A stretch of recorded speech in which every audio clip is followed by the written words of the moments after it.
C'est une dernière intervention. Voici Sidoine. Oui. Je ne me souviens plus trop du verset, mais là où Paul disait que ceux qui mettent en pratique la loi ont un voile sur le cœur, comme Moïse avait un voile sur le cœur, sur le cœur est voilé. Oui. Donc je veux savoir, ça m'a beaucoup fait réfléchir. Nous avons étudié les 10 commandements, on nous dit que si ceux qui sont sur la loi de Moïse ont un voile sur le cœur, je voudrais savoir, et puis comprendre ce que ça veut dire. D'accord. Tu dis là la séance passée? D'accord, merci. Nous avons examiné en quels termes la loi de Moïse est-elle applicable à nous et sa pertinence. Et nous avons examiné et observé le fait que Jésus a dit qu'il est venu pour accomplir et non pour abolir la loi. Et nous avons réfléchi sur ce que ça voudrait dire à accomplir la loi. D'accord? Donc, parce que Jésus-Christ est venu accomplir la loi, pour ceux qui sont en Jésus-Christ et pour qui la loi est accomplie, elle ne peut plus être un voile. La loi est un voile pour ceux qui n'avaient pas compris la vérité et la grâce de la loi. C'est ce que nous avons expliqué, n'est-ce pas?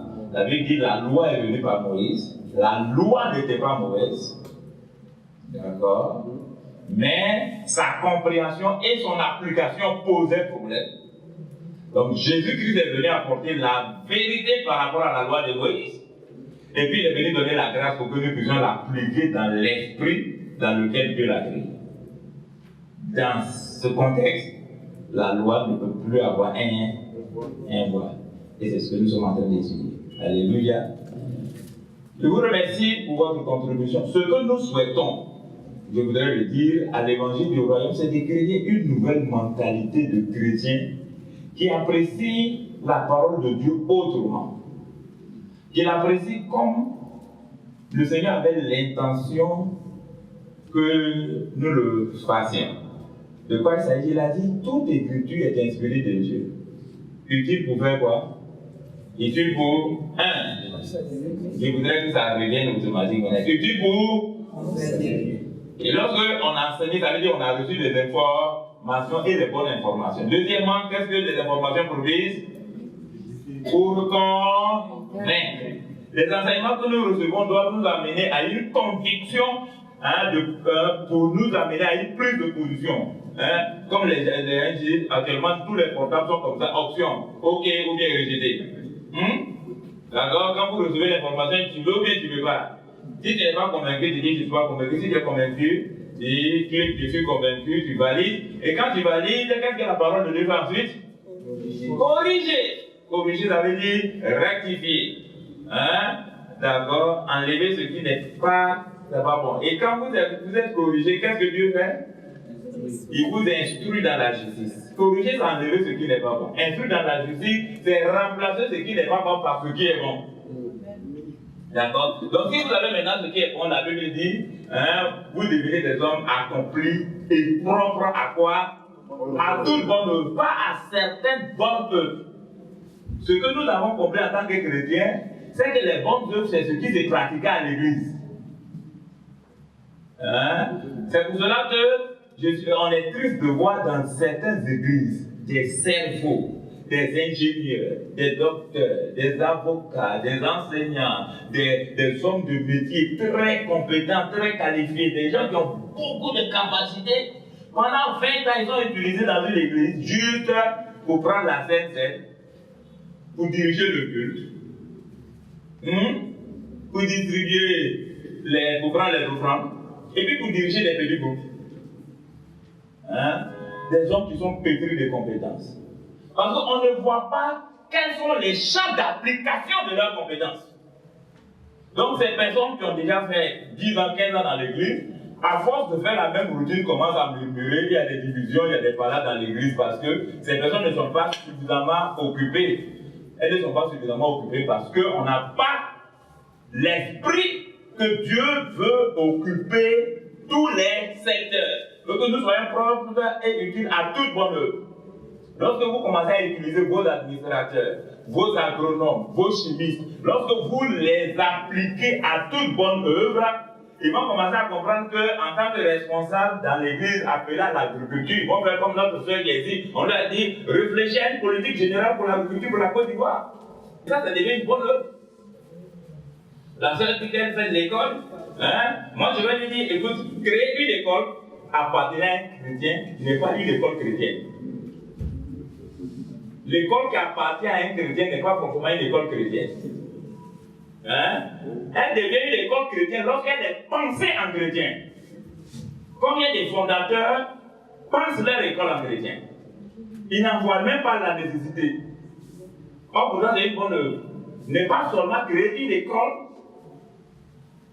en tant que chrétien, mais créer une école à la pédagogie, à la conception, à la gestion chrétienne.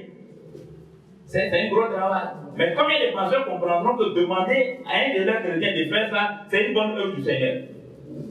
On va utiliser la sœur à s'occuper des femmes, à s'occuper des enfants. Alors que son travail de fondatrice, je prends le cas comme je dis très pratique, c'est un travail profond. Où Dieu peut être glorifié. Est-ce que vous comprenez ce que je suis en train de dire? Et c'est ce qui fait qu'on a des compétences sous-exploitées dans nos églises. Et puis on a beaucoup de... Lorsque les compétences ne sont pas utilisées, ça crée des balades. D'accord. Donc c'est pour cela ici, là, je veux que vous acceptez de vous laisser impliquer. Même si vous ne faites pas dans vos églises, comprenez qu'il y a plus qu'on peut vous demander. Et si on vous demande ça, acceptez de vous soumettre à cet exercice. Et si quelqu'un vous donne l'exercice, n'allez pas demander la correction à celui qui n'a pas été capable de vous donner l'exercice.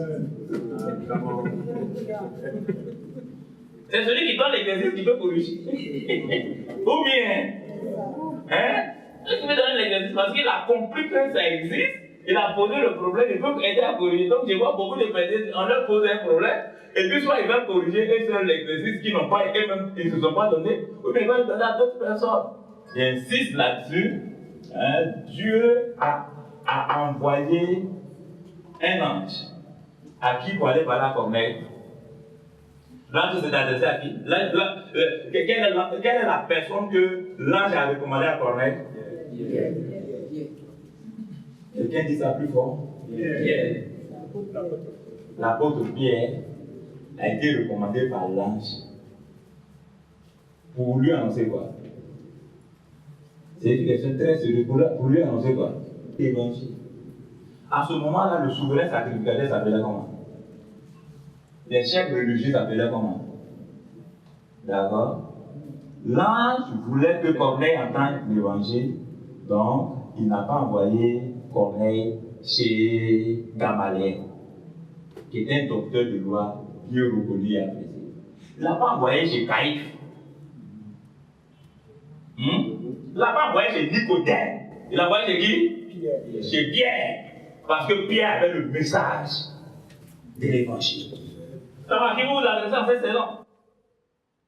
Est-ce que je parle à quelqu'un? Que le Seigneur nous aide. Alors aujourd'hui, nous allons rester et finir notre introduction. Mais c'est une introduction pour une année d'enseignement, pour un an d'enseignement, une année d'enseignement. Donc ça prend du temps. Parce que je voudrais m'assurer qu'on comprenne un certain nombre de choses. Donc comme je l'ai dit, nous avons préparé l'introduction en créant le contexte lointain. Nous nous sommes rapprochés du texte des lois, des 10 commandements et de la loi de Moïse en général, montrer qu'il y a 613 lois selon les rabbins, ainsi de suite. Et puis nous avons donné les généralités, nous avons expliqué comment nous pouvons en tant que chrétiens bénéficier de ces lois, sous quel esprit, ainsi de suite. Donc aujourd'hui, je voulais aller pour le premier commandement, mais on ne peut pas aller au premier commandement parce que quand vous lisez le premier commandement, le texte ne commence pas par le premier commandement, ça commence par le préambule du premier commandement. Ce préambule-là, si vous ne l'avez pas compris, vous ne pouvez pas comprendre le premier commandement. Donc je l'ai juste cité la dernière fois, lundi passé, mais en regardant de près, j'ai dit, il faut que je revienne dessus, sinon ça va être difficile de comprendre. Donc aujourd'hui, qu'est-ce que nous allons faire? Nous allons étudier le préambule, et nous allons expliquer la pédagogie de la loi.